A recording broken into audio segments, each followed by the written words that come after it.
Hello everyone, कैसे हो आप सब। आई होप आप सब बढ़िया होंगे। मैं भी ठीक हूँ।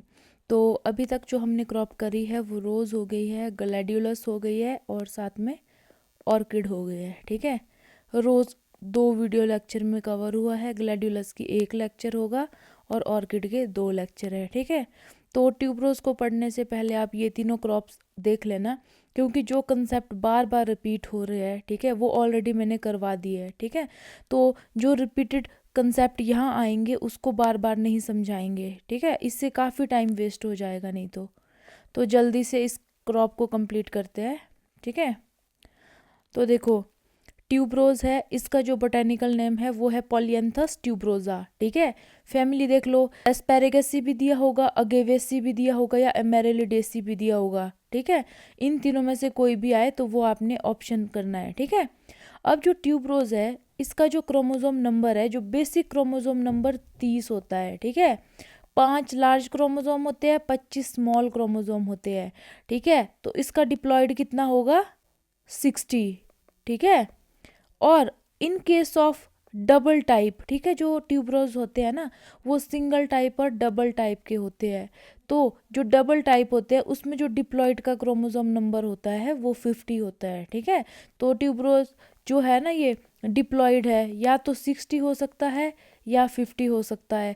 अगर सिंगल टाइप के वैरायटीज होगी तो उसका क्रोमोसोम नंबर 60 है, और अगर डबल टाइप का होगा तो उसका है 50। ठीक है, और जो ट्यूबरोज है उसको रजनीगंधा भी बोलते हैं, निशिगंधा भी बोलते हैं और गुलेशब्बू भी बोलते हैं। ठीक है, ये भी एक ट्रॉपिकल फ्लावर क्रॉप है।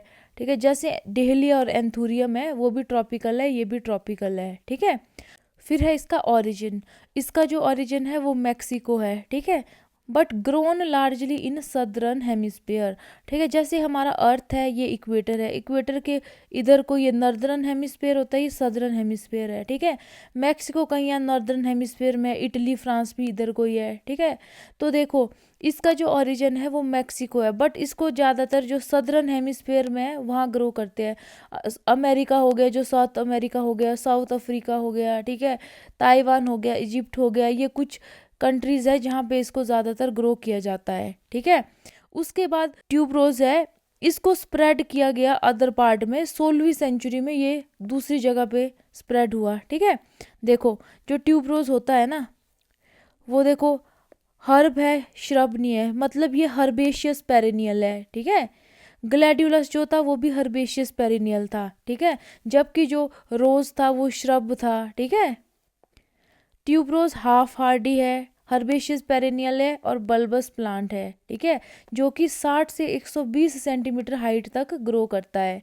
मोनोकॉट्स है ये। ठीक है, जो ऑर्किड था हमारा वो भी मोनोकॉटिलिडन था। ठीक है, ये भी मोनोकॉट है। ऐसा ना आपने देखा होगा जो ऑर्किड हम पढ़ रहे थे, ठीक है, उसमें ग्राफ्टिंग का यूज नहीं हुआ था। ठीक है, ग्राफ्टिंग उसी में ही फॉलो कर पाते हैं जहाँ पे कैम्बियम डेवलप हो। ठीक है, क्योंकि जो ग्राफ्ट यूनियन बनता है ना उसके लिए कैम्बियम होना चाहिए। ठीक है, और वो किस में होता है, डाइकोटिलिडन में। तो आपने याद रखना है जो ट्यूबरोज है ये मोनोकोटिलिडन है। इसकी जो फ्लावर होता है कीपिंग क्वालिटी बढ़िया होती है, और ये लॉन्ग डिस्टेंस तक आप इजीली ट्रांसपोर्ट कर पाते हो। ठीक है, फिर है ये टॉप पोजीशन है इसकी इंडिया में अमंग कमर्शियल ऑर्नामेंटल बल्बस। जितनी भी बल्बस क्रॉप को आप ग्रो करते हो उसमें से जो ये है ट्यूबरोज, इसका बहुत इंपॉर्टेंट पोजीशन है इंडिया में। ठीक है, फिर ये बताया है tuberose introduced in India in 16th century. ठीक है, वाया यूरोप। ठीक है, तो यूरोप से ये इंट्रोड्यूस हुआ है इंडिया में कब, 16th सेंचुरी में। ठीक है, और जैस्मिन भी यूरोप से। ठीक है, अब देखो ये मल्टीपर्पज फ्लावरिंग प्लांट है, इसका ट्यूबरोज ऑयल के लिए भी यूज़ होता है। ठीक है, परफ्यूमरी में यूज़ होता है, ये जो ऑयल होता है रॉ मटेरियल की तरह। फिर माला बनती है, बुके बनते हैं, बटन होल बताया था ना जो कोट के बटन के पास लगते हैं। ठीक है, फिर कट फ्लावर की तरह यूज़ करते हैं। जब कट फ्लावर की तरह यूज़ करते हैं तो stock of 60 to 70 centimetre appropriate होती है। ठीक है, और जो 100 सेंटीमीटर तक भी बड़ी हो सकती है फ्लावर की स्टॉक। ठीक है, फिर जो इसका जो लीफ के लिए इसको इस्तेमाल करते हैं, बल्ब के लिए, रूट के लिए, ठीक है, फ्लावर के लिए, इसमें क्या होते हैं, स्टिरोल्स होते हैं, ट्राइटरपीन होते हैं। ठीक है, कार्बोहाइड्रेट होते हैं, सेपोनिन होते हैं और कुछ अल्कोहल्स भी होते हैं, ठीक है। और एक बात आप ध्यान से सुनना, जो इसका बल्ब होता है ना ट्यूबरोज का, उसमें एक अल्कलॉइड प्रेजेंट होता है जिसको बोलते हैं लाइकोरिन, ठीक है। और जो ये ऑयल इसका जो होता है ट्यूबरोज का, इसमें कौन कौन से कंस्टिट्यूएंट होते हैं, डिफरेंट डिफरेंट जो कंस्टिट्यूएंट है वो देख लो। यूजिनियल याद रख लो, जिरेनियल याद रख लो, ठीक है। उसके अलावा आपने जो याद रह सकते हैं वो देख लो एक बार। मिथाइल बेंजोएट, बेंजाइल बेंजोएट हो गया, ठीक है। बेंजाइल अल्कोहल हो गया, ब्यूटारिक एसिड हो गया, फिनाइल एसिटिक एसिड हो गया, मिथाइल सैलिसिलेट हो गया, ठीक है। तो आप ये देख लेना, ठीक है। तो अब आपको ये तो पता लग गया कि जो ट्यूबरोज है उससे क्या ऑयल एक्सट्रैक्ट करते हैं, ठीक है। और फ्रेश ट्यूबरोज फ्लावर, ठीक है, जो ट्यूबरोज का जो फूल होता है वो आपको देता है कंक्रीट यील्ड ऑफ 0.08 टू 0.11%। ये तमिलनाडु एग्रीकल्चर के नोट्स में एज इट इज़ दिया है, तो आपने ये याद करना है, ठीक है। ये देख लो जो ट्यूबरोज के फ्लावर होते हैं वो कितना कंक्रीट यील्ड करते हैं, 0.08 से 0.11%, ठीक है। उसके बाद of which nearly 18 to 23% constitute the alcohol soluble absolute, ठीक है। अब देख लो ये पता क्या होता है, सबसे पहले फ्लावर होता है, ठीक है, कंसेप्ट समझो। फ्लावर के बाद कंक्रीट एक्सट्रैक्ट करते हैं हम, ठीक है। उस कंक्रीट से एब्सोल्यूट बनता है, ठीक है। एब्सोल्यूट जो होता है वो ट्यूबरोज ऑयल होता है, ठीक है। अगर कोई ऐसे स्टेट से है, ठीक है, जिन्होंने ये प्रोसेस देखा है, वो कमेंट सेक्शन में ज़रूर बताना, ठीक है। लेमन लैंग्वेज में ही बताना, बट बताना ज़रूर, ठीक है। जो फ्लावर होता है वो कंक्रीट कितना परसेंट, इतना परसेंट यील्ड करता है, ठीक है। और जो कंक्रीट है उससे इतना एब्सोल्यूट आता है, ठीक है। तो फ्लावर से कितना कंक्रीट आता है, 0.08 से 0.11%, ठीक है। और कंक्रीट से ऑयल कितना, 18 टू 23%, ठीक है। तो आपको ये याद रखना है, ठीक है। उसके बाद अब आप प्लांट मॉर्फोलॉजी, ठीक है। तो देख लो मोनोकॉट है ये, ठीक है। और जो इसकी लीव होती है वो ऐसी होती है, घास की तरह लगता है ये प्लांट, ठीक है। इनफ्लोरेसेंस स्पाइक है, ठीक है। एक्रोपिटली ओपन होता है ये, एक्रोपिटली मतलब अगर इस तरह से आई स्पाइक ना, तो नीचे से ऊपर की तरफ खुलता है ये, ठीक है। तो आपने ये याद रखना है। 60 से 90 centimetre long spike, 25 plus minus 10 pair of floret, ठीक है। तो आपने ये देख लेना है, ठीक है। 25 में 10 माइनस कर लो, 15, 10 जोड़ लो, कितने बने, 35। तो इतने फ्लोरेट्स हो सकते हैं इसमें, ठीक है। वाइट कलर के होते हैं, ठीक है। वैक्सी होते हैं, जो इसका जो फूल होता है वाइट होता है, वैक्सी होता है, ठीक है। अब देखो हर जगह वाइट फ्लावर ही नहीं है, कुछ ऐसी स्पीशीज भी है जिसमें रेड फ्लावर भी है, ठीक है। Flowering stem can reach at a height, stem होगी ना इसकी 100 सेंटीमीटर हो सकती है, ठीक है। 60 से 70 सेंटीमीटर होती है नॉर्मली, ठीक है। उसके बाद जो फूल होता है वो ऐसा होता है, ट्यूब ट्यूब जैसा होता है उसमें, ठीक है। और ऊपर को फूल होता है इस तरह से, और नीचे से इस तरह कर्व होता है उसमें। Long narrow funnel shaped, slightly bent near the base, ठीक है। और इसके जो पेटल और सेपल है ना, उसमें डिफ्रेंशिएट नहीं कर पाते हो आप, तो इसको पेरियंथ बोलते हैं, ठीक है। देखो जो टेपल होता है ना और जो पेरियंथ होता है, ठीक है, ये दोनों टर्म इसलिए यूज करते हैं जहां पे सेपल प्लस पेटल को इकट्ठे बोलना हो, ठीक है। बट टेपल में पता क्या होता है, टेपल में सेपल और पेटल को डिफ्रेंशिएट कर सकते हैं हम, ठीक है। जैसे हमने ऑर्किड पढ़ा था, भले ही सब में सेम कलर आ गया था सेपल और पेटल में, फिर भी देखो देखने में अलग अलग रहे थे, ठीक है। जबकि जो पेरियंथ है उसमें सेपल और पेटल में डिफ्रेंशिएट नहीं कर पाते हैं, ठीक है। और जो ये फूल होता है 3 से 6 सेंटीमीटर की इसकी लेंथ होती है, फ्रेगरेंट होता है। तो जो लिस्ट है ना उसमें ऐड कर लो, ट्यूबरोज फ्रेगरेंट फ्लावर होता है, ठीक है। स्पाइक होती है इसकी इन्फ्लोरेसेंस, और पेयर में होते हैं फ्लोरेट्स, ठीक है। तो आपको ये समझ आ गया होगा, ठीक है। अब देखो स्टेमन 6 होते हैं, 3 स्टिग्मा, ओवरी 3 लॉक्यूलर ओवरी है, ठीक है। 3 लॉक्यूल होते हैं इस तरह से। फ्रूट इसका भी कैप्सूल है, ठीक है। फ्रूट में जो सीड्स होते हैं वो फ्लैट होते हैं, ठीक है।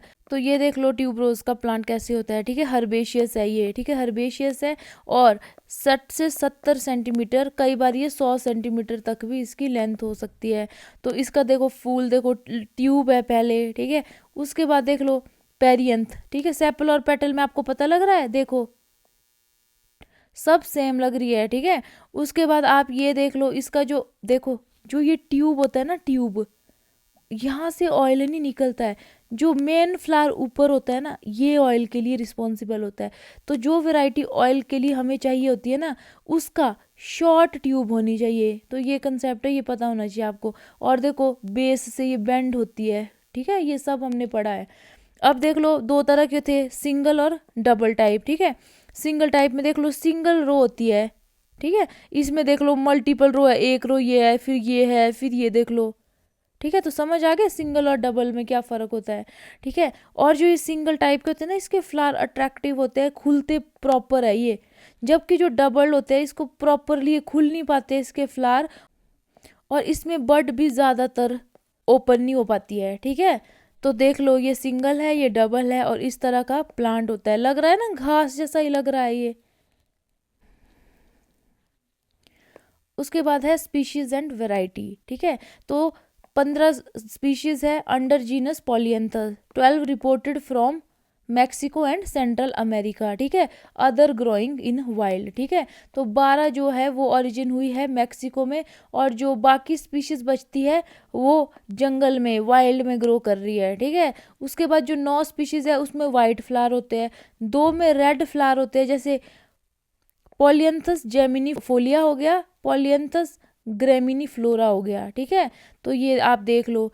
और एक स्पीशीज होती है वो वाइट और रेड होती है, ये देख लो, ट्यूबरोसा जो हम पढ़ रहे हैं, ठीक है, वाइट फ्लावर है। ब्लिसी वाइट फ्लावर है, ठीक है। ड्यूरेंजेंसिस, ठीक है, इसमें फ्लावर वाइट है, ठीक है, जो कि बाद में पर्पल बन जाता है। फिर है जेमिनी फ्लोरा, ये आपने याद रखना है, ऑरेंज रेड कलर का फूल है। और ग्रेमिनी फोलिया में डीप रेड कलर का फूल है, ठीक है। ये देख लो, जेमिनी फ्लोरा ऑरेंज रेड का है, और ये डीप रेड का है, किसमें है, ग्रेमिनी फ्लोलिया में। उसके बाद एक लॉन्गी फ्लोरा होता है ना, ये वाइट होता है प्लस रेड, बोला था एक स्पीशीज होती है ना ऐसी। तो ये देख लो वाइट और रेड है, ठीक है। फिर मोन्टाना हो गया, फिर नेल्सोनी हो गया। तो ये डिफरेंट डिफरेंट स्पीशीज है, ठीक है। तो आपने ये याद रखना, रेड कलर के फूल किस में है, जेमिनी फ्लोरा में और ग्रेमिनी फोलिया में, ठीक है। और मिक्स्ड होते हैं लॉन्गी फ्लोरा में। उसके बाद ये बोला है कि 3 टाइप के ट्यूबरोज होते हैं, on the basis of number of rose of petal they beer, ठीक है, कि कितनी रोज आती है पेटल की, उसके हिसाब से single type, semi double type और डबल टाइप होते हैं, ठीक है। तो देख लो सिंगल टाइप में वाइट फ्लावर होते हैं, 1 रो ऑफ कोरोला या पेरियंथ, कितनी सिंगल रो होती है, हाईली फ्रेग्रेंट होते हैं ये, ठीक है। इसको हम कट फ्लावर की तरह भी यूज़ कर सकते हैं, लूज फ्लावर की तरह भी यूज़ कर सकते हैं, और असेंशियल ऑयल की तरह भी यूज़ कर सकते हैं। ये आपने पॉइंट याद रखना है, ठीक है। इसमें सीड सेटिंग बहुत ज़्यादा हाई होती है, ठीक है, seed setting high in singles. फिर है floral bed are greenish white, ठीक है, flower are pure white with 1 row of corolla segment, ठीक है। फिर ये आपने पॉइंट याद रखना है, कंक्रीट ऑब्जर्व कितना होता है इसमें, कंक्रीट 0.08 टू 0.11%, ठीक है। इसमें कंक्रीट ज़्यादा होता है, ठीक है, डबल में कम बनता है। फिर इसकी जो वेराइटीज़ है, रजत रेखा, ठीक है, NBRI लखनऊ ने ये रिलीज़ की है, और ये जो बनी है म्यूटेशन से बनी है वेराइटी, ठीक है। इसको रजत रेखा इसलिए बोलते हैं क्योंकि जो इसकी लीव्स होती है ना, उसमें सिल्वर वाइट कलर की धारियाँ होती है, silver white streak on leave along white lamella, ठीक है। फिर है क्या, कलकत्ता सिंगल और मैक्सिकन सिंगल, ठीक है, ये दोनों तमिलनाडु ने डेवलप की है, ठीक है। ये प्रोमाइजिंग टाइप है तमिलनाडु में, ठीक है। मैक्सिकन सिंगल जो है ये ट्रेडिशनल वैरायटी है, हाईएस्ट रिकवरी ऑफ कंक्रीट, ठीक है। फिर है श्रृंगार, इससे cut flower, loose flower, oil और परफ्यूम हर तरह से इससे यूज़ करते हैं, ठीक है। ये ऑफ सीजन वैरायटी है, तो अगर ट्यूबरोज की ऑफ सीजन वैरायटी आएगी तो वो श्रृंगार है, और ये क्या है, सिंगल टाइप की है, ठीक है। जो सिंगल टाइप की वैरायटी होती है उसका यूज़ हम कट फ्लावर के लिए भी करते हैं, लूज फ्लावर के लिए भी करते हैं, और असेंशियल ऑयल के लिए करते हैं, ठीक है। डबल वाले को नहीं करते असेंशियल ऑयल के लिए, कुछ हद तक कर लेते हैं बट कमर्शली, ठीक है। कमर्शली अगर हमें लूज फ्लावर चाहिए, असेंशियल ऑयल चाहिए, तब हम सिंगल टाइप को करते हैं, ठीक है। फिर है प्रज्वल, प्रज्वल जो है हाइब्रिडाइजेशन से बनी है। किस किस की हाइब्रिडाइजेशन हुई है? श्रृंगार और मैक्सिकन सिंगल की, ठीक है। इसको भी कट, लूज, परफ्यूम, क्योंकि ये सिंगल टाइप है तो ऑब्वियस है cut flower, loose flower, perfume, oil purpose से यूज करेंगे इसको, ठीक है। फिर है अर्का निरंतर। अर्का निरंतर का मतलब क्या है? लगातार होता है ना, तो लॉन्गर ब्लूमिंग पीरियड है ये, काफ़ी टाइम तक इसमें फूल आते रहते हैं। फिर है फूले रजनी। तो आपको ये पता होना चाहिए कि कौन सी सिंगल टाइप की है, ठीक है। अगर आपको ऐसा आ गया कि which of the following variety is used for oil extraction, ठीक है, ऑप्शन आ गया, मान लो एक रजत रेखा आ गया, फिर वैभव आ गया, सुवासिनी आ गया, या स्वर्ण रेखा आ गया मान लो, तो आपको ये पता होना चाहिए। डिटेल आप भले ही ना पढ़ो, बट आपको ये तो पता होना चाहिए ना यार, जो सिंगल वाली होती है उससे ऑयल ज़्यादा एक्सट्रैक्ट कर पाते हैं। तो बिना कुछ सोचे समझे रजत रेखा आपने ऑप्शन में टिक करना है, ठीक है। अब एक होता है semi double, white flower, 2 to 3 row of corolla, ठीक है, 2-3 रो होती है इसमें करोला की, ठीक है। जो इसका जो पेरियंथ होता है ना उसमें 2-3 रो होती है। लेस फ्रेग्रेंट होता है ये, ठीक है। जो सिंगल वाला होता है उसमें बहुत ज़्यादा खुशबू आती है, इसमें थोड़ी कम होती है। इसको सिर्फ कट फ्लावर की तरह ही यूज़ करेंगे आप, ठीक है, ऑयल के लिए नहीं। No oil recovery in semi double, तो आपको ये पता होना चाहिए, ठीक है। अब देखो, वैसे तो जो ये वैभव है ना, जैसे तमिलनाडु की बुक हो गई जो स्टैंडर्ड बुक है, उसमें डबल टाइप का दिया है ये, बट कुछ कुछ जगह पे इसको ना सेमी डबल में भी लिखा होता है, ठीक है। तो अगर आपको ऑप्शन आएगा तो प्रायोरिटी में इसको डबल में रखना है, बट एक माइंड में आप ये भी रख लो कि सेमी डबल में भी कई बार ऑप्शन में पूछ सकते हैं, ठीक है। तो Vaibhav semi double Mexican single into IIHR2 इसके क्रॉस से मिलकर बनी है। उसके बाद डबल आती है, वाइट फ्लावर होते हैं, टिंज्ड होते हैं ये रेड कलर, ठीक है, इसीलिए इसको पर्ल भी बोलते हैं। जो टेपल होते हैं ना इसके, जो पेरियंथ होता है वो स्पाइक पे लगता है, आपको पता है इन्फ्लोरेसेंस इसकी स्पाइक है, ठीक है। वाइट कलर का होता है, रेड टिंज होती है इसमें, ठीक है। डबल होते हैं ये, मतलब इसका मतलब है 3 से ज़्यादा रोज होती है इसमें टेपल्स की, ठीक है। इसमें सिंगल थी, इसमें 2 या 3 हो सकती है, इसमें 3 से ज़्यादा रो हो सकती है टेपल की, ठीक है। इसमें वैसे पेरियंथ टर्म ज़्यादा सुटेबल है एज कम्पेयर टू टेपल, ठीक है।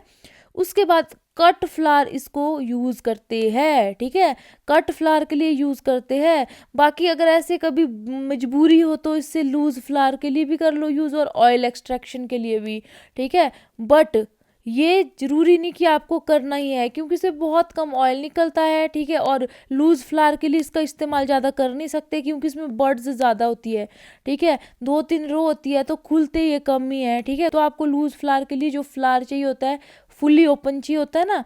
अगर आपने प्रीवियस लेक्चर पढ़े होंगे तो आपको ये कंसेप्ट समझ आ रहा होगा, ठीक है। Pearl double has more flower, ठीक है, ज़्यादा फूल इसमें आते हैं, यील्ड ज़्यादा होती है, क्वालिटी ज़्यादा होती है, ठीक है। इट डजेंट ओपन वेल, ठीक है, ये बोला है कि ये अच्छे से नहीं खुलते हैं ये, तो इसको कमर्शियली वाइबल नहीं है ये सिंगल की तरह, ठीक है। अब इसकी आप एग्जांपल देख लो। सबसे पहले स्वर्ण रेखा है, ठीक है।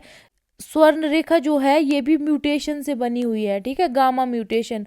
और जो ये रजत रेखा थी ये भी गामा म्यूटेशन से बनी है, ठीक है। गामा रे को पास कराते हैं, फिर क्या होता है, म्यूटेशन होती है, ठीक है। इसमें क्या होता है, जो लीफ है उसमें क्या है, स्ट्रीक्स होती है गोल्डन कलर की, ठीक है, उसमें सिल्वर कलर की थी। फिर वैभव है, ठीक है, वैभव कट फ्लावर के लिए यूज करेंगे, ठीक है, कुछ हद तक ऑयल के लिए, बहुत ज़्यादा नहीं, कुछ हद तक। जो तो सेमी डबल है उसमें तो बिल्कुल ही ऑयल का इस्तेमाल नहीं होगा, ठीक है। तो अगर आपको वैभव सिंपल आएगा तो आप उसको डबल में कंसीडर करना, ठीक है। और अगर वैभव सेमी डबल इस तरह से लिखा हुआ आएगा तो उसको सेमी डबल में करना कंसीडर, ठीक है। सेमी डबल में ऑयल बिल्कुल नहीं होता है, इसमें भी ऑयल नाम मात्र ही है, ठीक है, मतलब इसको कट फ्लावर के लिए यूज करते हैं डबल को। फिर सुवासिनी है, ठीक है, ओनली कट फ्लावर की तरह यूज करते हैं, ठीक है। तो आपको पता होना चाहिए कौन सी वेराइटी डबल टाइप की है, ठीक है। In double type concrete recovery in double has to be found 0.06, ठीक है, लेस देन सिंगल। तो सिंगल में देखो 0.08 से 0.11% थी, इसमें कितनी है, 0.06%। ठीक है, तो इसमें इतना कंक्रीट मिलता है, इसमें इतना कंक्रीट मिलता है। बाकी आपको पता है पहले फूल होता है, ठीक है, सही स्टेज पे हार्वेस्ट करना है, उससे कंक्रीट एक्सट्रैक्ट करते हैं। ठीक है, डिफरेंट डिफरेंट मेथड होते हैं, या तो सॉल्वेंट एक्सट्रैक्शन यूज करते हैं आज की डेट में, ठीक है, या तो फिर एनफ्लोरेज होता है, वो ट्रेडिशनल मेथड है। ठीक है, उसमें क्या करते हैं, एक बाउल लेते हैं, ठीक है, उसमें फैट जैसे कोकोनट ऑयल डाल दिया, ठीक है, उसके बाद उसमें आप क्या करेंगे, फूल डाल देंगे, फिर उस फूल को रिप्लेस करते रहो हर 24 घंटे के बाद। फिर इसमें ना सारा उसका जितना भी फ्रेग्रेंस है, ऑयल है, सब इसमें रिलीज हो जाता है। ठीक है, इसको बाद में अच्छे से बताऊंगी। फिर नेक्स्ट है वेरीगेटेड टाइप। ठीक है, variegated type, these are some streaked leaf form known as variegated. Variegation का मतलब क्या होता है, एक से ज़्यादा तरह की स्ट्रीक्स आ जाना, जैसे रजत रेखा हो गया, स्वर्ण रेखा हो गया। ठीक है, in some flower has red tinge in bird stage. ठीक है, कुछ फूलों में क्या होता है, जब बर्ड स्टेज पे होते हैं ना फ्लोरेट्स, तब रेड कलर की टिंज होती है इसमें, रेड कलर का। ठीक है, जो बाद में वाइट हो जाता है जब फुली ओपन। ठीक है, जैसे कि स्वर्ण रेखा और रजत रेखा।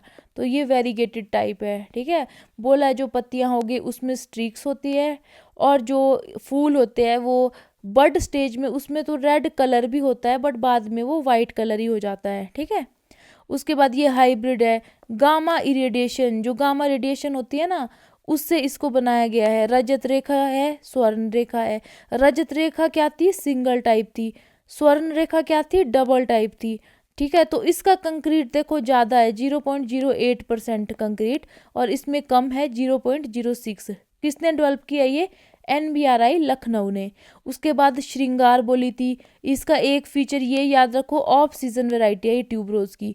किसने की है ये, IIHR ने। ठीक है, ये क्या हाइब्रिडाइजेशन से डेवलप हुई है। ठीक है, जो श्रृंगार है ना ये सिंगल टाइप की है। ठीक है, तो इसमें भी कंक्रीट यील्ड बढ़िया होगी। ठीक है, जो ऑयल निकलेगा उसको परफ्यूमरी पर्पज से यूज़ कर सकते हैं।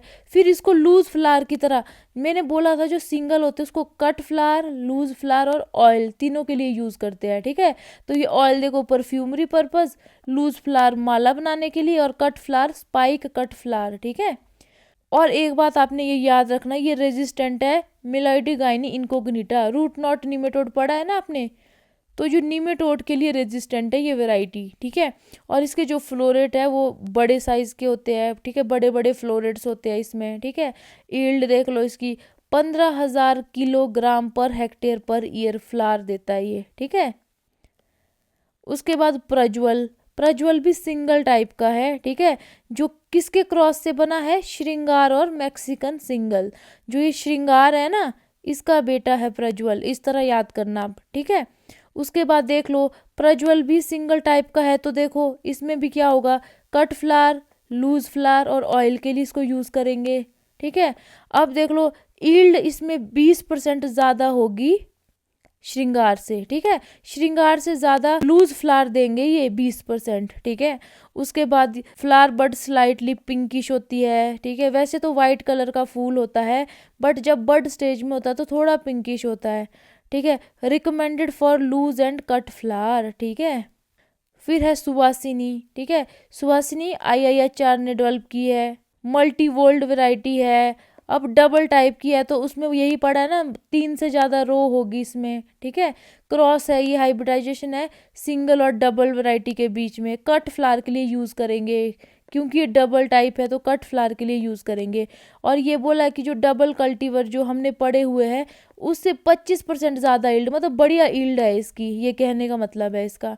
ठीक है, फ्लोरल बड, बोला बड ग्रीन कलर की होती है, फ्लावर फिर वाइट हो जाता है। तो देखो सब में ऐसा हो रहा है, बड स्टेज में किसी में पिंक कलर है, किसी में ग्रीन कलर है। ठीक है, जैसे जैसे फूल खुलेगा बड़ा होगा तो सब वाइट कलर का हो रहा है। ठीक है, एक्सेप्ट कौन कौन सी स्पीशीज है जिसमें रेड कलर के फ्लावर है। ठीक है, स्पाइक पे बॉर्न है ये। ठीक है, मतलब इसकी इन्फ्लोरेसेंस स्पाइक है। फिर वैभव है, वैभव देखो सेमी डबल में भी लिखा हुआ है, डबल में भी है, तमिलनाडु एग्रीकल्चर यूनिवर्सिटी के नोट्स में। ठीक है, उसके बाद देख लो इसकी फ्लावर बड पहले पिंकिश है। ठीक है, बाद में फिर ये वाइट हो जाएगा, क्रॉस है ये भी। ठीक है, और इसमें बोला है कि स्पाइक ईल्ड 50%, जो ये सुवासिनी है ना इससे भी ज़्यादा बढ़िया ईल्ड है इसकी। ठीक है। Good for cut flower, double है ना, तो डबल जो वैरायटी होती है वो कट फ्लावर के लिए ही यूज़ करते हैं। अगर मान लो आपको ये क्वेश्चन आएगा which of the following is good for cut flower, ठीक है। अब आपको तो पता है कि ट्यूबरोज सबको कट फ्लावर की तरह यूज़ करेंगे। अगर आपको ये पता नहीं होगा कौन सा सिंगल है कौन सा डबल है तो आप ऑप्शन तक नहीं पहुंचोगे, ठीक है। अगर उसमें एक सिंगल वैरायटी ऑप्शन में दी है, ठीक है, एक सेमी डबल दी है, ठीक है, एक आपको दी है ऑप्शन में डबल टाइप, ठीक है, तो अंडरस्टूड सी बात है, जो डबल टाइप होगी उसको प्रेफरेंस देनी है और उसको आपने कंसीडर करना है आंसर में, क्योंकि जो डबल टाइप है वो कट फ्लावर के लिए मोस्टली यूज करते हैं, ठीक है। फिर कुछ है लोकल सिंगल, लोकल डबल, ये ऐसे ही नाम याद रख लो। एक अर्का निरंतर है, ठीक है, अर्का निरंतर सिंगल टाइप है, लॉन्गर ब्लूमिंग पीरियड है, हाइब्रिडाइजेशन से बना है ये, हाइब्रिड है ये, ठीक है। तो आपको पता लग गया ना, वैभव भी हाइब्रिड है, सुवासिनी भी हाइब्रिड है, ठीक है, और ये प्रज्वल भी हाइब्रिड है, ठीक है। उसके बाद श्रृंगार भी हाइब्रिड है, ठीक है, तो ये क्रॉस करके बने हैं। और म्यूटेंट कौन कौन से हैं, रजत रेखा और स्वर्ण रेखा, ठीक है। अब देखो एक ये MP राहुड़ी, ठीक है, तो फूले रजनी एक वैरायटी है, ठीक है, वो भी हाइब्रिड है, ड्यूल पर्पस वैरायटी है ये, कट फ्लावर लूज फ्लावर सबके लिए यूज कर सकते हैं, ठीक है। अब करते हैं हम कल्टीवेशन। तो सबसे पहले climate, warm humid climate, same जैसा क्लाइमेट ऑर्किड को चाहिए था, ह्यूमिडिटी, ठीक है। टेम्परेचर रेंज 20 से 30 डिग्री, ठीक है, 25 से 28 डिग्री, ठीक है। आइडियल है growth and development of tuberose. तो देख लो 25 से 28 डिग्री आएगा, 20 से 30 डिग्री आएगा, अगर 28 से 30 डिग्री भी आएगा, तमिलनाडु एग्रीकल्चर यूनिवर्सिटी के नोट्स में ये है, तो देख लो एक रेंज आपको पता होनी चाहिए, ठीक है। 25 से 28 आएगा, 28 से 30 आएगा या 20 से 30 आएगा, वो टेम्परेचर आइडियल है किसके लिए, ट्यूबरोज के लिए, ठीक है। ज़्यादा आप 28 से 30 याद रखना।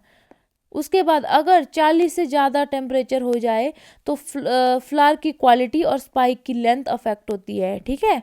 अगर लो टेम्परेचर हो वो भी ठीक नहीं है, वो भी प्लांट को डैमेज करते हैं क्योंकि फ्रोस्ट इंजरी हो जाती है। और बोला है कि grow well in Sunny situation, ठीक है। फिर है soil and climate, Sandy Lomb soil, ठीक है, pH आप इसका याद रखो 6.5 to 7.5, ठीक है। और कई बार ये ना हाई सेलाइन अल्कलाइन सॉइल में भी ग्रो कर जाता है, तो ये आपने ये याद रखना है, ठीक है। Vegetative growth affected by increasing the NaCl level और decreasing the calcium chloride level. तो बोला है कि अगर NaCl और ये कैल्शियम क्लोराइड के लेवल में इम्बैलेंस हो जाता है तो वेजिटेटिव ग्रोथ जो होती है ट्यूबरोज की वो अफेक्ट हो जाती है, ठीक है। उसके बाद डे लेंथ, ठीक है, एक तो देखो सनी सिचुएशन में अच्छे से ग्रो करता है। उसके बाद जो प्लांट है ये फोटो सेंसिटिव है, ठीक है। Expose to day length of, देखो अगर 16 घंटे की लाइट मिलती है इसकी, ठीक है, अगर इसको लॉन्ग डे मिलता है तब क्या होता है, इसकी वेजिटेटिव ग्रोथ प्रमोट होती है। सबसे पहले आप याद रखो ये डे न्यूट्रल प्लांट है, कंफ्यूज मत होना, डे न्यूट्रल प्लांट है। ये पता क्या बोला है, अगर आपको 16 घंटे की लाइट मिलती है ना तब क्या होता है, आपकी वेजिटेटिव ग्रोथ प्रमोट होती है और जो ये आपकी जो स्पाइक है ना वो 10 दिन पहले आ जाते हैं, ठीक है। मान लो ये 10 दिन बाद आने हो और आपको ये 16 घंटे की लाइट मिल जाए, तब क्या होता है जो स्पाइक होती है वो 10 दिन पहले आ जाते हैं, ठीक है। इसको इसके साथ कंफ्यूज मत करना कि लॉन्ग डे मत समझ लेना इसको, ठीक है। देखो plant is photosensitive exposing to day length of about 16 hour, that is long day promote vegetative growth, that is emergence of spike by 10 days, ठीक है। फिर है length of flower spike also increases, अगर लॉन्ग डे हो तो जो spike की length है वो भी इंक्रीज होती है, ठीक है। अगर लंबे दिन हो वेजिटेटिव ग्रोथ ज़्यादा होती है, एमरजेंस जो स्पाइक है वो ज़्यादा जल्दी आ जाते हैं और उनकी हाइट भी और लेंथ भी स्पाइक का ज़्यादा इंक्रीज होता है, ठीक है। उसके बाद है प्लांटिंग सीजन, एक तो ये बोला है कि ट्यूबरोज में सिक्वेंशियल प्लांटिंग करना सही रहता है। सिक्वेंशियल होता है स्टैगर्ड प्लांटिंग, वो थोड़े थोड़े टाइम के बाद, उससे क्या होता है सारा टाइम आपको प्रोडक्शन मिलती रहती है, ठीक है। तो देखो इसमें ना आपने ना एक लाइन याद करना, ठीक है। देखो bulb are used as commercial propagation, ठीक है, 25 से 30 ग्राम के, ठीक है, planted at the rate 1,12,000 bulb per hectare, ठीक है, ऑन साइड ऑफ रिजेस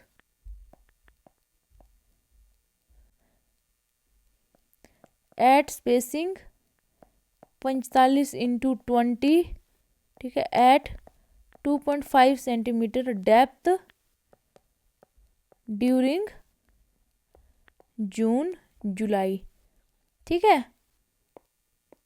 इस लाइन से बहुत क्वेश्चन आते हैं, ठीक है, क्योंकि एक्सटेंडेड रिसोर्स से लिखा है मैंने, तो इसमें ना बहुत कंफ्यूजन है, कुछ जगह पे क्या कुछ जगह पे क्या, ठीक है। अगर आपको ज़्यादा कुछ याद नहीं होगा तो ये आपने याद रखना है, ठीक है। तो जो इसकी प्रोपेगेशन होती है वो बल्ब से होती है कमर्शियली, ठीक है। बल्ब कितना होना चाहिए, इतना उसका वजन होना चाहिए 25 से 30 ग्राम के करीब, ठीक है।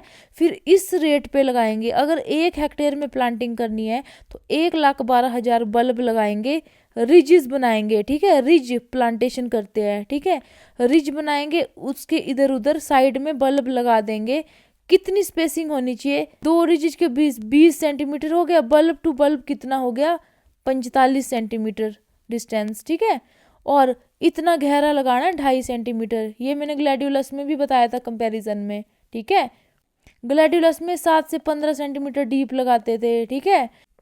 तो बाकी ये जो है आईसीआर के नोट से, ये देखो, bulb planting during June to August, ठीक है, जून से जुलाई भी कर लो, ठीक है। प्लेन में फरवरी मार्च, ठीक है, हिल्स में अप्रैल मई, और जो बेंगलोर जैसी सिचुएशन होती है ना, वहाँ थ्रू आउट द ईयर करते हैं, ठीक है। फिर है लैंड प्रिपरेशन, ठीक है, लैंड प्रिपरेशन में वही है जो पढ़ा था, ठीक है। पहले लैंड को आप क्या करो, प्रिपेयर करो, उसके बाद उसमें प्लोइंग करके आप उसको 1 महीने के लिए छोड़ दो, ठीक है, ताकि सूरज की रोशनी से वो स्टरलाइज हो जाए, वही है। फर्स्ट प्लोइंग कर दो, फिर 1 महीने तक उसको छोड़ दो, ठीक है। उसके बाद जब आप दूसरी प्लोइंग करेंगे, ठीक है, जब आपने उसमें बल्ब प्लांट करने हैं, रिज बना के बल्ब लगाने हैं, तब आपने क्या करना है, उसमें FIM ऐड कर लो, ठीक है, कितना, 25 से 50 टन FIM, ठीक है। फिर जो प्रोपेगेशन है वो सीड से होती है, बल्ब, बल्बलेट, माइक्रो प्रोपेगेशन, तो कमर्शियली जो यूज़ करते हैं वो बल्ब है, ठीक है। आइडियल साइज कितना है, 25 से 30, तो डिफरेंट डिफरेंट साइज दिए होंगे आपको, ठीक है। जो ये बल्ब होते हैं ये स्पिंडल शेप के बल्ब होते हैं, इस तरह के शेप होता है, ठीक है। डायमीटर इसका कितना होगा, 2 से 2.5 सेंटीमीटर होगा, और कुछ बुक में ये 1.5 से 2.5 सेंटीमीटर भी ऑप्टिमम डायमीटर दिया होगा, ठीक है। अगर लार्ज होगा, इससे बड़ा बल्ब होगा इस तरह का, तो उसको इस तरह वर्टिकली कट कर देना अपने प्लांटिंग के लिए, और इस तरह कट करना कि आई हो उसमें, ठीक है, क्योंकि आई से तो स्प्राउट निकलेगा फिर बाद में, ठीक है। मतलब एक बड हो उसमें, और बेसल प्लेट, बेसल प्लेट पता कैसी होती है, जैसे बल्ब है ना, इसके नीचे इस तरह से होता है एक पोर्शन, ठीक है। तो इस तरह से कट करना, सबके नीचे इसकी बेसल प्लेट भी आए और एक बड भी आए, ठीक है। उसके बाद ये रेट है। अब आपको पता है जो तमिलनाडु की बुक है उसमें अलग दिया था, तो ये देख लो, इसमें 1,12,000 दिया था, इसमें 1.25 लाख से 1.5 लाख, ठीक है। तो देख लो लाखों में है, थोड़ा बहुत कंफ्यूजन हो सकता है, बट ऐसा नहीं हो कि आप लाख की जगह आप 50,000 कर दो सीड रेट, ठीक है। थोड़ा बहुत डिफरेंस तो होता ही है, ठीक है। कहीं पे 1.12 लाख दिया है, यहाँ पे 1.25 लाख दिया है, ठीक है। और अगर आप वजन के हिसाब से बोले तो 8 से 9 टन बल्ब, ठीक है, ये नंबर था कि कितने होने चाहिए गिनती में, ये वजन के हिसाब से है, ठीक है। अब 8 से 9 टन कितना होता है, ऐसे याद रखो, थैंक यू। टन, टी बड़ा है, ये 1000 किलो का है, और जो ये क्यू है ये 100 क्विंटल, 100 kg के बराबर होता है, ठीक है। तो ये है 8,000 से 9,000 किलोग्राम बल्ब पर हेक्टेयर, ठीक है। उसके बाद बोला है कि जो बल्ब में डोरमेंसी होती है, ठीक है, उसमें भी थी ना ग्लैडियोलस के कॉर्म में, ठीक है, उसको ब्रेक करने के लिए आपने क्या करना है, थाई यूरिया में डिप कर दो बल्ब को 4% 1 घंटे के लिए, ठीक है। उसके बाद जो प्लांटिंग है, फिर ये बोला है कि अबाउट 1 से 2 लाख बल्ब 1 हेक्टेयर के लिए चाहिए, ठीक है। यहाँ पे 1.25 से 1.5 लाख बोला है, तमिलनाडु की बुक में 1.12 लाख बोला है, ठीक है। तो थोड़ा थोड़ा फर्क है, ठीक है। उसके बाद देख लो bulb planted 3.5 centimetre deep on the side of ridges. तो रिजेस बनानी है इसमें प्लांटेशन के लिए, ठीक है, और इतनी डेप्थ रखनी है।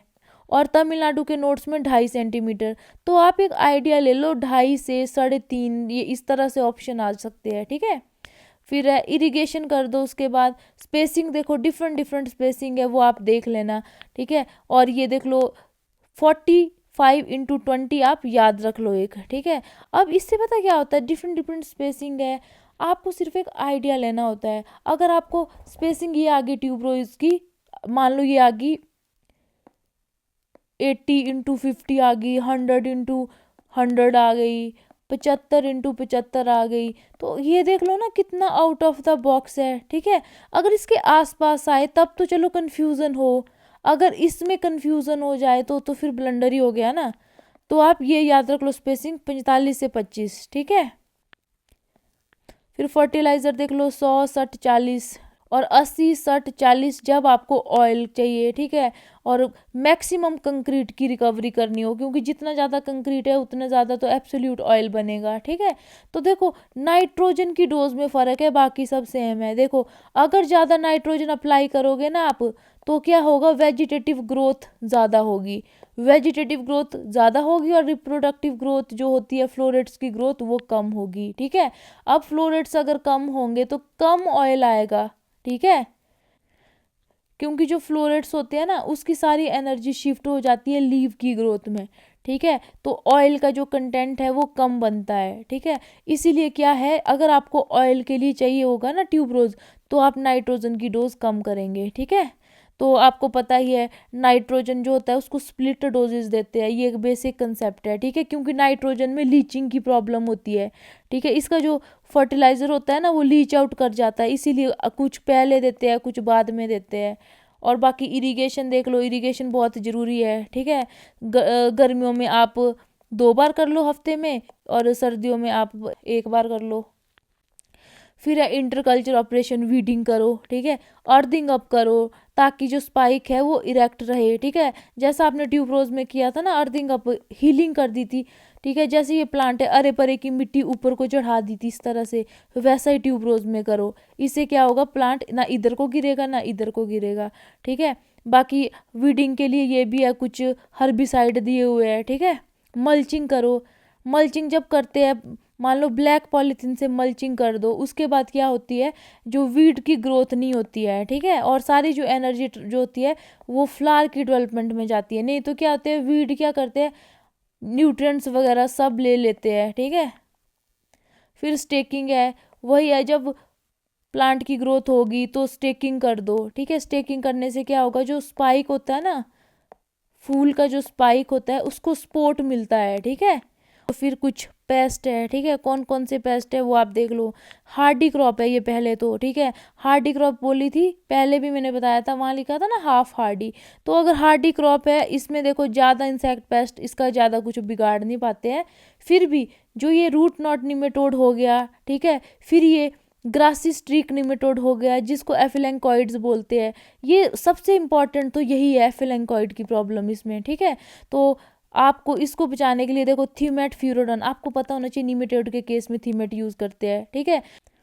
फिर एफिड और ग्रास होपर, इसके केस में हम रोगर याद रखना, ठीक है, रोगर यूज़ करते हैं, मेलाथियन यूज़ करते हैं। फिर रेड स्पाइडर माइट, ठीक है, इसमें क्या होता है, लीव क्या होती है, ब्रॉन्ज बन जाती है, और इसमें वेटेबल सल्फर, कैरेथेन तो हमने पीछे भी पढ़ा था, और मेटासिस्टॉक्स भी। तो आपको पता होने चाहिए कौन से इंसेक्टिसाइड कहाँ यूज़ होते हैं। तो कैरेथोन मैंने पीछे भी बताया था आपको, मेटासिस्टॉक्स भी बताया था, वेटेबल सल्फर भी यूज़ होता है, ठीक है। और वेटेबल सल्फर और कहाँ, पाउडरी मिल्ड्यू में भी यूज़ होता है। तो ये जो बेसिक कंसेप्ट है वो आपको पता होने चाहिए। फिर थ्रिप्स में भी थीमेट यूज़ होता है, ठीक है। देखो थीमेट आपका, अगर रूट नॉट निमेटोड, अगर निमेटोड अटैक हो जाए, ठीक है, या आपका थ्रिप्स का अटैक हो जाए तो आप थीमेट यूज़ कर सकते हो, ठीक है। और अगर आपका माइट का अटैक हो तो आप कैरेथीन यूज़ करो, मेटासिस्टॉक्स यूज़ करो, ठीक है। और मुझे बताओ स्केल के केस में क्या यूज़ करते हैं, मैंने आपको पिछले लेक्चर में बताया हुआ है, ठीक है।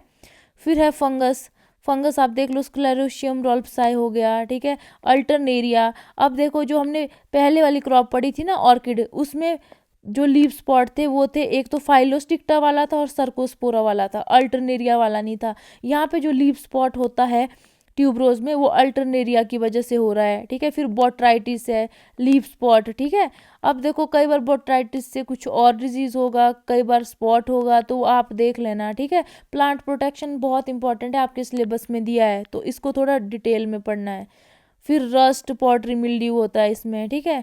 उसके बाद है स्टेम रॉट, स्क्लेरोशिया रोल्फ्साई, ठीक है, ये स्टेम रॉट है, ठीक है, सीरियस डिजीज। फिर फिजियोलॉजिकल डिसऑर्डर हो गया, क्रैकिंग ऑफ स्पाइक होती है ट्यूबरोज में ड्यू टू कैल्शियम डेफिशिएंसी, ठीक है। अब ये बोला जो ट्यूबरोज का फूल होता है ना, उसकी टोटल ड्यूरेशन 2 से 3.5 साल होती है, ठीक है।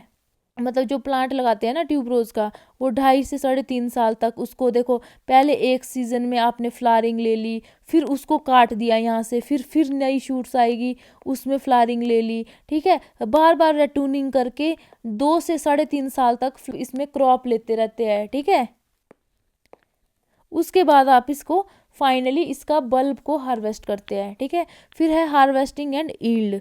तो देखो tuberose begin to flower in 85 से 90 डे, जब इसको प्लांट कर लिया, ठीक है, तो 85 से 90 दिन में फ्लावरिंग आना शुरू हो जाती है, ठीक है, आफ्टर स्प्राउटिंग। और बोला है जो फ्लावरिंग जो होती है ना इसमें, पीक मंथ अगस्त से सितंबर, ठीक है, अगस्त से सितंबर के बीच जो फ्लावरिंग होती है वो पीक में होती है। और कुछ बुक में जैसे इंस्टेंट की बुक है उसमें जून से अक्टूबर भी दिया है, तो देख लो जून हो गया, जुलाई हो गया, अगस्त हो गया, ठीक है, सितंबर हो गया, अक्टूबर, ये कुछ मंथ है जब पीक फ्लावरिंग होती है, ठीक है।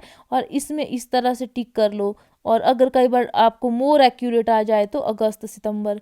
फिर बोला जो फूल होता है वो हार्वेस्टिंग के लिए रेडी होता है प्लांटिंग के 3 से 3.5 मंथ, ठीक है। तो 3 महीने कितने, 90 दिन बने, और 15 दिन उसमें और ऐड कर लो, ठीक है। तो अप्रोक्सीमेटली ये टाइम है इसका, ठीक है। फिर है अगस्त सितंबर पीक फ्लावरिंग पीरियड, ठीक है। और जो स्टेज होता है जब फुली ओपन होते हैं, ठीक है, ये मैंने लिखा है, इसको अच्छे से करते हैं, ठीक है। पिकिंग जो थी सुबह के टाइम इसको हार्वेस्ट कर लो आप, ठीक है। उसके बाद है किस पर्पज़ के लिए करना है हार्वेस्ट, उसी हिसाब से हार्वेस्टिंग करेंगे, ठीक है। By cutting fully opened spike from base, ठीक है, जो स्पाइक होते हैं ना जिसपे फ्लावर आते हैं, ठीक है, जब फुली ओपन हो जाती है ना तब उसको कट कर देते हैं, ठीक है। फिर बोला है कि 1 हेक्टेयर में जो ट्यूबरोज होते हैं वो 4 से 5 लाख स्पाइक देते हैं पर ईयर, ठीक है। फिर बोला है single flower are harvested individually as open. देखो हार्वेस्टिंग में क्या बोला है, अगर तो आपने कट फ्लावर के लिए करना है हार्वेस्ट, तब क्या करना है, स्पाइक को आपने कट करना है बेस से, ठीक है, जब फुली ओपन हो जाएंगे फ्लोरेट्स, ठीक है। और अगर सिंगल फ्लावर लूज फ्लावर के लिए आपने करना है हार्वेस्ट, तब क्या करेंगे, जो स्पाइक पे जो फ्लोरेट्स है ना, जैसे ये फ्लोरेट खुल के इसको निकाल दो, ये फ्लोरेट खुल के इसको निकाल दो, ठीक है। तो इंडिविजुअली जो फ्लोरेट है उसको आप हार्वेस्ट करोगे जब वो ओपन हो जाएगी, ठीक है। तो आपको ये पता होना चाहिए। फिर शेल्फ लाइफ 3 दिन है, ठीक है। फिर वही है कि लूज फ्लावर की क्या ईल्ड है वो देख लो, कुछ बुक में 10 से 15 टन पर हेक्टेयर बोला है, और कुछ में 17 से 18 टन पर हेक्टेयर बोला है, ठीक है।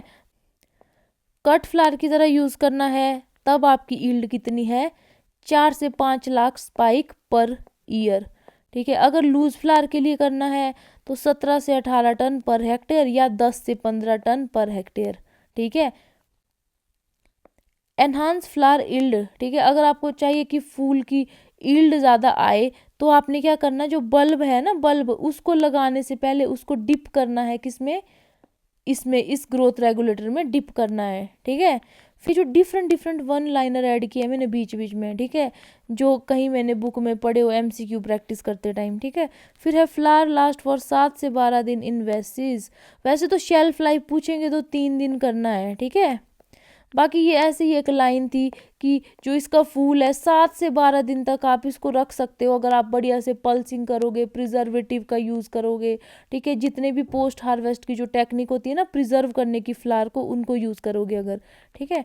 उसके बाद हैंडलिंग और पैकेजिंग, अगर लूज फ्लावर को आपने पैक करना है तो पॉली बैग में कर दो, पॉलीथीन में। और जो कट फ्लावर है उनको बंचेस में बंडल बना दो ना, उनके स्पाइक के जो ठीक है, 50 से 100 स्पाइक एक बंच में होने चाहिए। उसके बाद उसको रैप कर लो पॉलीथीन से, ठीक है। आपको बताया था पॉलीथीन को आप डिप भी कर सकते हो 8HQC में, ठीक है। उसके बाद पैकिंग कर दी, उसके बाद उसको स्टोर कर दो। फ्लावर को स्टोर करते हैं 10 डिग्री पे, ट्यूबरोज के फ्लावर को 10 डिग्री पे स्टोर करते हैं, ठीक है। कुछ बुक में 7 से 10 डिग्री भी लिखा है, तो आपको ये पता होना चाहिए।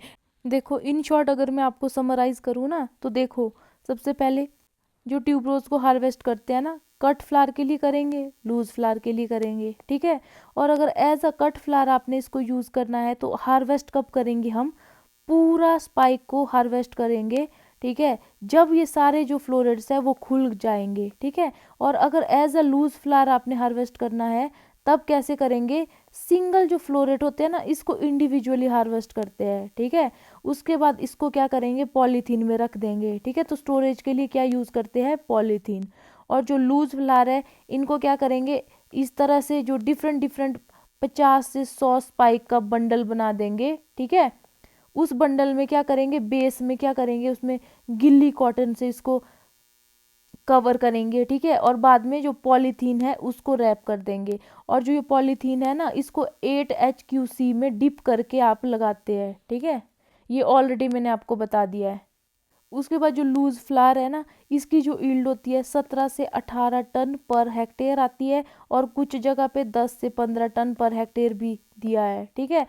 और एज अ कट फ्लावर जो इसको हार्वेस्ट करते हैं ना जब, तो इसकी ईल्ड आती है 4 से 5 लाख स्पाइक पर हेक्टेयर, ठीक है। उसके बाद अब नेक्स्ट है बहुत ही इंपॉर्टेंट, वो है एक्सट्रैक्शन ऑफ असेंशियल ऑयल, ठीक है। तो देखो note, flower should be single type होना चाहिए विद स्मॉल ट्यूब लेंथ, क्योंकि जो असेंशियल ऑयल होते हैं वो प्रेजेंट होता है just above tube, tube contain wax only. मतलब जिस इस तरह से फूल था ना इसका, इस तरह से बेस से बेंड हुआ था, फिर ऊपर को इस तरह से था, ठीक है, नीचे ट्यूब थी। तो जो ट्यूब होती है ना ये ज़्यादा लंबी नहीं होनी चाहिए, क्योंकि इसमें सिर्फ वैक्स होता है, जो ऑयल कंटेंट होता है ना वो जो मेन जो पेरियंथ पोर्शन होता है उसमें होता है, ठीक है।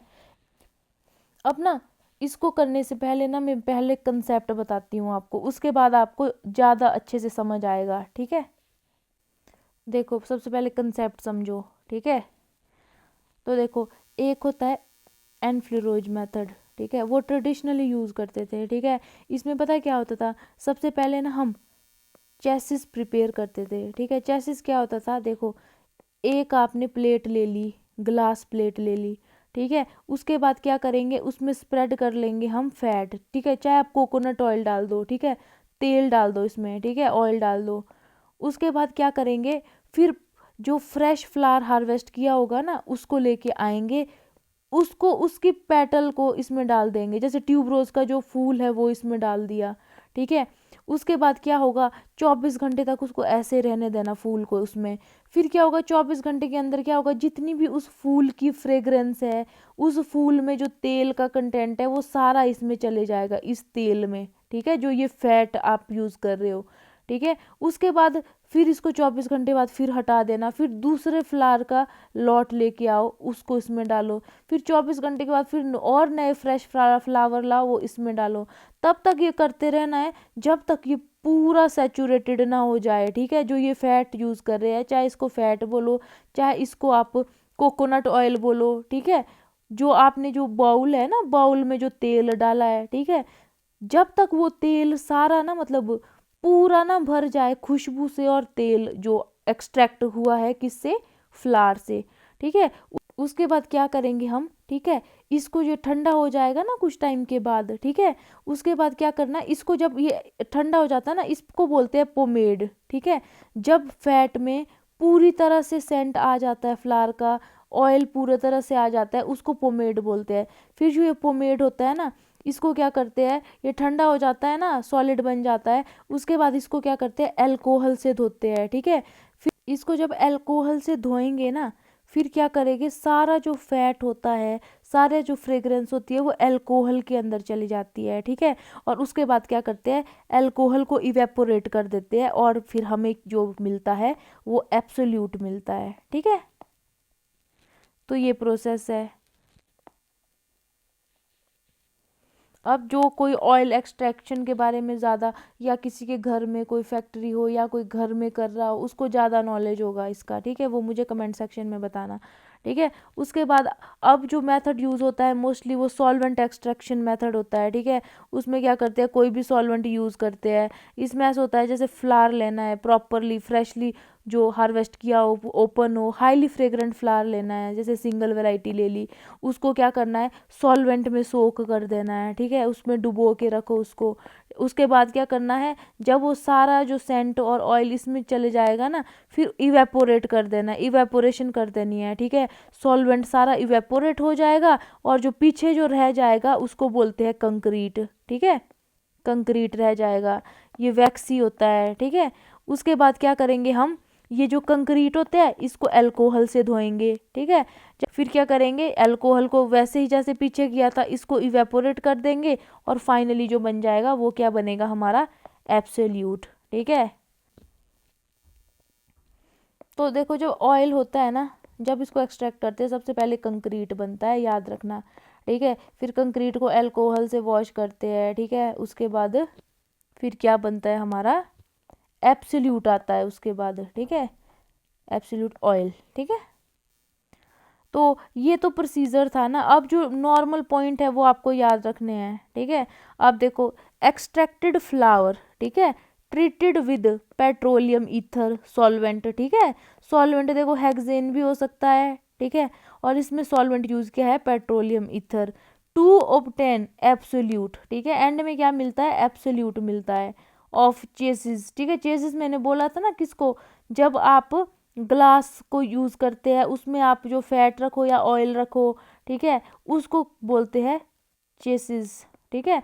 उसके बाद जो वो ऑयल है जब वो सारा फ्रेग्रेंस ले लेगा ना फूलों की, ठीक है, जब वो पूरा सैचुरेटेड हो जाएगा फिर उसको ठंडा होने देंगे, उसको बोलते हैं पोमेड, ठीक है।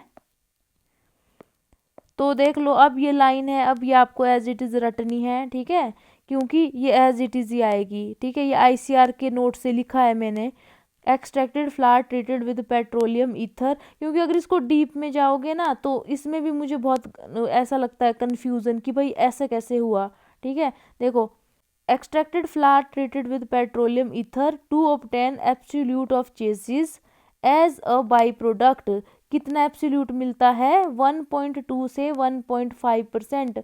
अब आपको समझ आ रहा होगा क्या एब्सोल्यूट क्या कंक्रीट, ठीक है। उसके बाद बोला है about 150 kilogram of flower are required to produce 1 kg of brown semi solid absolute of enfleurage, जो एनफ्लोरोज मेथड है, ठीक है। तो देखो, अब मुझे पता क्या डाउट है, कुछ बुक्स में लिखा है 150 किलोग्राम जो फूल है वो 1 किलो कंक्रीट देता है, कुछ बुक्स में लिखा है जो आईसीआर के नोट्स है कि 150 kg जो फ्लावर है वो 1 kg एब्सोल्यूट देते हैं, ठीक है। अब आपको पता है कंक्रीट अलग है, एब्सोल्यूट अलग है, ठीक है। पहले क्या बनता है, कंक्रीट, फिर बनता है एब्सोल्यूट, ठीक है।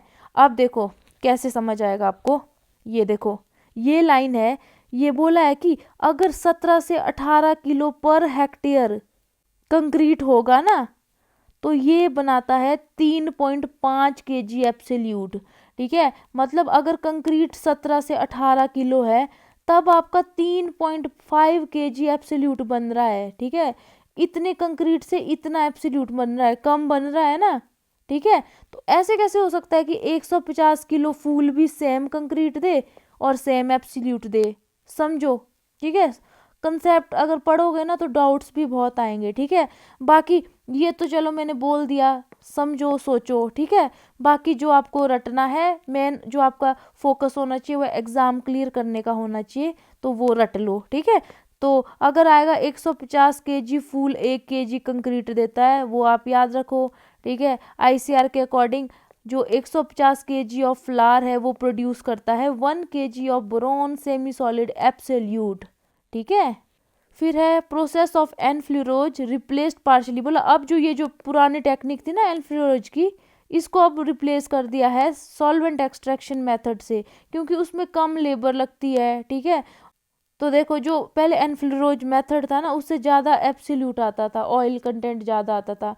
जो अब ये new solvent extraction method use कर रहे हैं ना उससे कम आपको एब्सोल्यूट मिलता है। बट कोई बात नहीं, इसमें लिखा है कि इसमें लेबर कम लगती है। ठीक है, मेहनत कम लगती है। ठीक है, तो इन शॉर्ट अब देखो जो एनफ्लोरोज मेथड था उसमें पहले पोमेड बना रहे थे। ठीक है, उसमें कितनी मेहनत हो रही थी, पहले एक बार आपने उसमें डाल दिया फ्लार, इसको हटा के फिर 24 घंटे बाद दोबारा डाल रहे हो, 24 घंटे बाद फिर दोबारा डाल रहे हो, तो मेहनत है ना इसमें। जबकि जो सॉल्वेंट एक्सट्रैक्शन मेथड था उसमें एक बार डाल देते थे आप फुल सॉल्वेंट में, उसके बाद क्या करते थे डायरेक्ट इवेपोरेशन कर देते थे, सॉल्वेंट उड़ जाता था और कंक्रीट रह जाता था। ठीक है, वो ज़्यादा ईजी था करने को। फिर है extraction of tuberose flower with petroleum ether yield इतना परसेंट कंक्रीट। ठीक है, और विच गिव इतना परसेंट एब्सोल्यूट। ठीक है, तो बोला है कि इतना परसेंट, अगर मान लो, इसका मतलब क्या हुआ बताना जरा मुझे। इसका मतलब ये हुआ ना कि अगर 100 ग्राम के फूल है, ठीक है, उससे कितना मिलेगा 0.08 ग्राम कंक्रीट। ठीक है, और अगर 100 ग्राम कंक्रीट है उससे मिलेगा 18 ग्राम एब्सोल्यूट। यही मतलब हुआ ना जो मैं पढ़ा रही हूँ। ठीक है, तो ये लाइन आप ऐसे रट लो कि extraction of tuberose flower with petroleum ether इतने कंक्रीट देता है। ठीक है, ये इंपॉर्टेंट है, तमिलनाडु की जो ई कोर्सेज है उसमें भी यही दिया है। ठीक है, और 18 से 23% ऑफ एब्सोल्यूट। ठीक है, ऑन ट्रीटमेंट विद अल्कोहल, वो मैंने आपको बताया था ना, जब कंक्रीट मिल जाता है उसके बाद उसको अल्कोहल से ही तो ट्रीट करते हैं। ठीक है, तब आपको एब्सोल्यूट मिलता है, ऑयल मिलता है।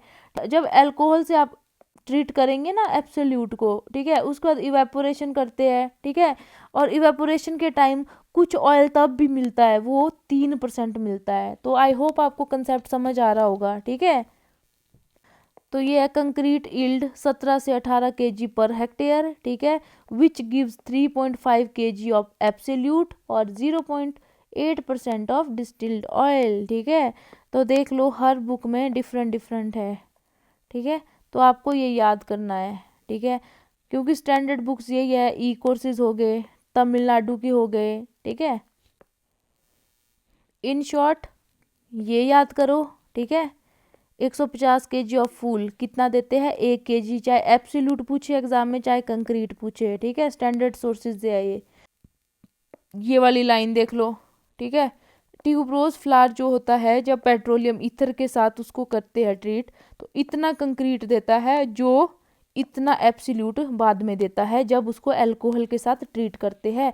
और जब डिस्टिलेशन होती है, ठीक है, जब अल्कोहल के साथ ट्रीट करने के बाद उसको फिर आप इवेपोरेशन करते हो तो कुछ ऑयल ये और निकलता है, 3% वो निकलता है। ठीक है, कुछ बुक में लिखा है अगर कंक्रीट की यील्ड 17 से 18 kg पर हेक्टेयर होगी तब आपको इतना एब्सोल्यूट मिलेगा और इतना ऑयल मिलेगा। ठीक है, समझ आया आपको।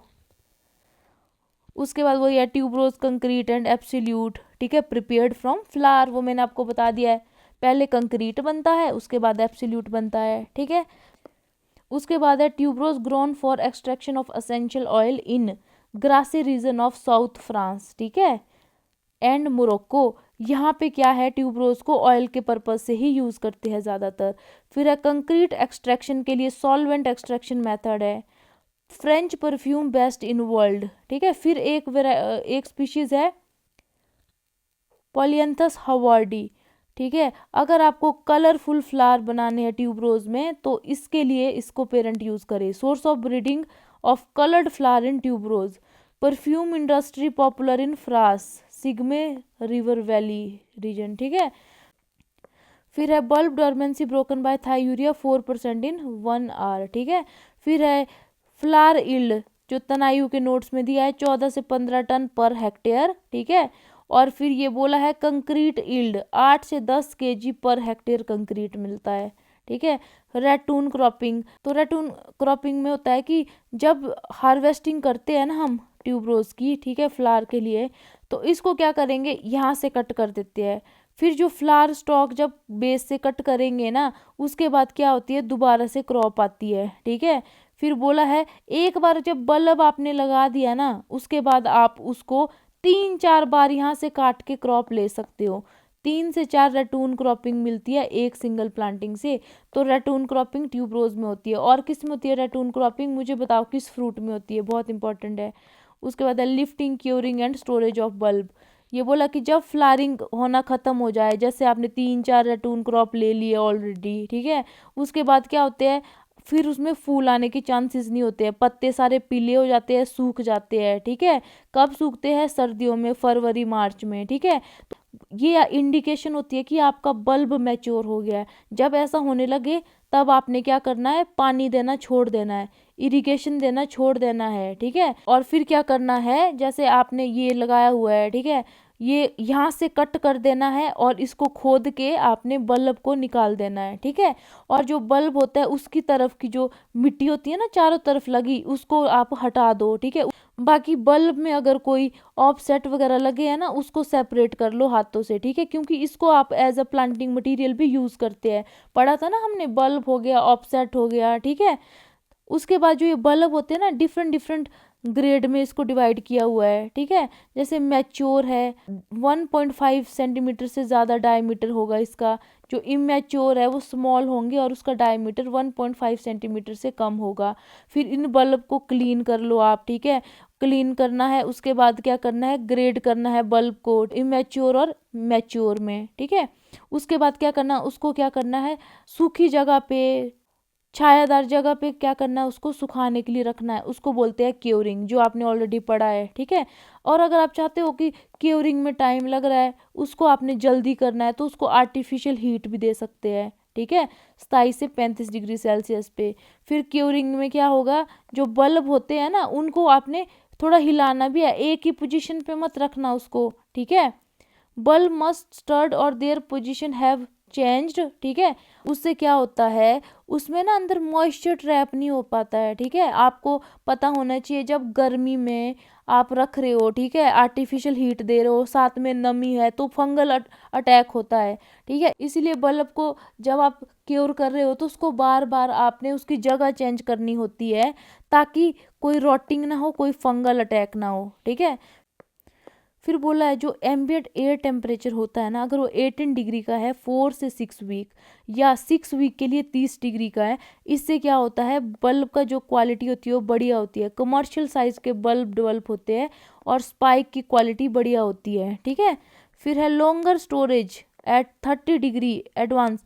अगर 30 डिग्री पे स्टोर करें लंबे टाइम तक, तो क्या होता है, फ्लावर स्पाइक यील्ड बढ़िया होती है। ठीक है, बट क्वालिटी कम हो जाती है। ठीक है, और जो बल्ब की यील्ड है वो भी कम हो जाती है। ठीक है, अगर 30 डिग्री पे स्टोर करेंगे, जो फूल है, फूलों की यील्ड तो बढ़ेगी बट क्वालिटी कम हो जाएगी। बाकी हार्वेस्टिंग स्टेज मैंने बताया, अगर तो आपने लूज फ्लावर के लिए करना है या ऑयल एक्सट्रैक्शन के लिए करना है तो फुल्ली ओपन्ड। ठीक है, और अगर आपने कट फ्लावर के लिए करना है, अगर तो मार्केट नज़दीक है, तब कब करना है, जब इस तरह से खुलती है ना, मैंने बोला था ना कि एक्रोपिटल मैनर में नीचे से खुलेगी, जब लोअर 1 पेयर जो स्पाइक का है वो खुल गया हो, तब करना है। तो देखो हर बुक में डिफरेंट डिफरेंट है। ठीक है, तो अगर आप मेरे नोट्स को पढ़ोगे तो हर चीज़ कवर हो रही है।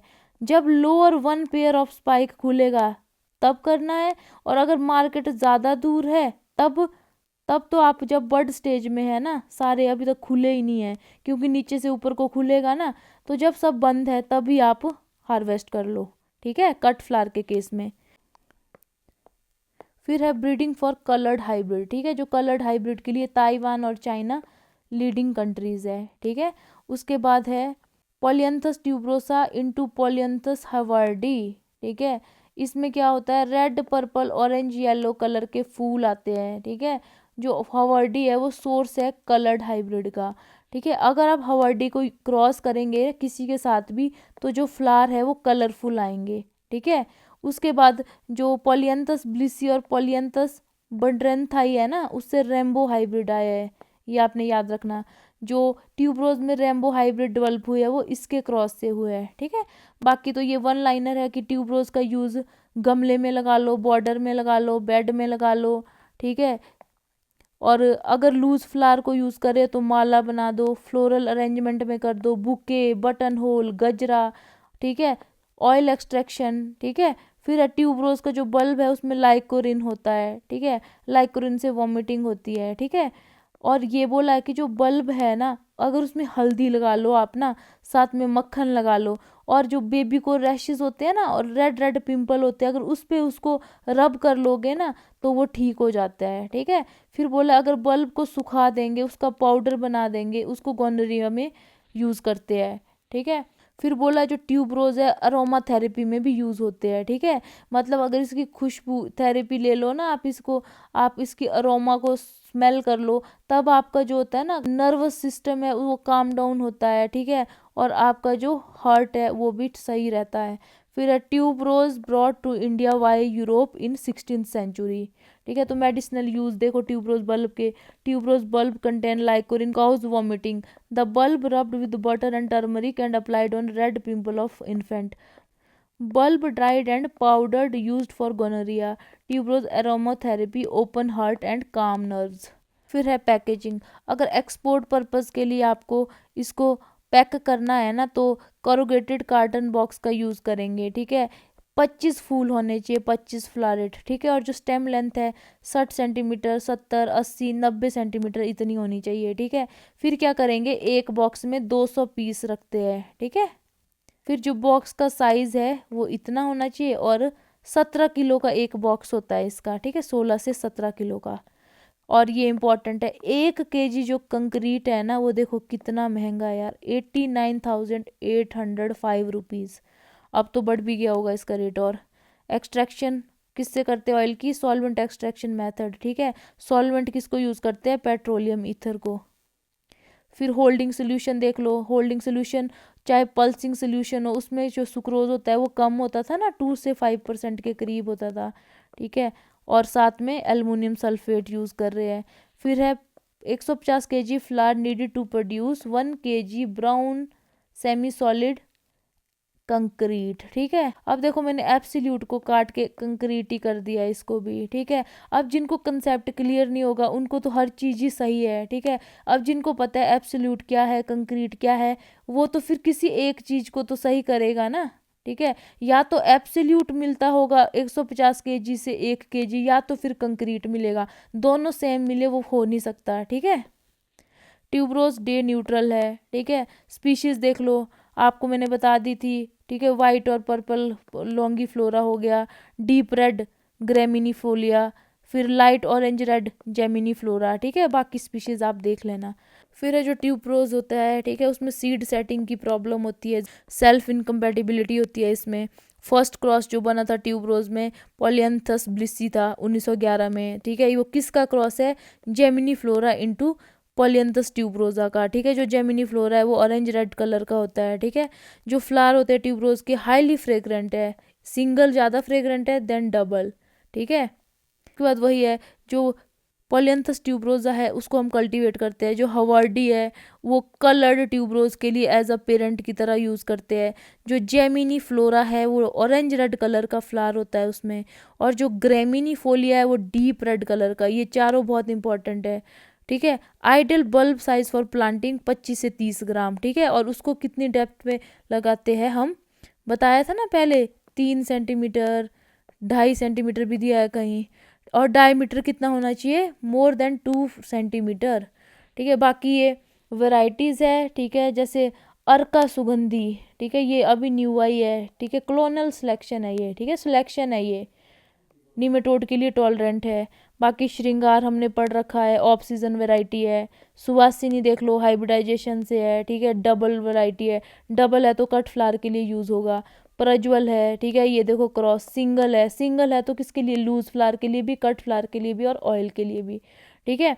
फिर जो वैभव है डबल टाइप है, ठीक है, डबल टाइप है तो कट फ्लावर के लिए।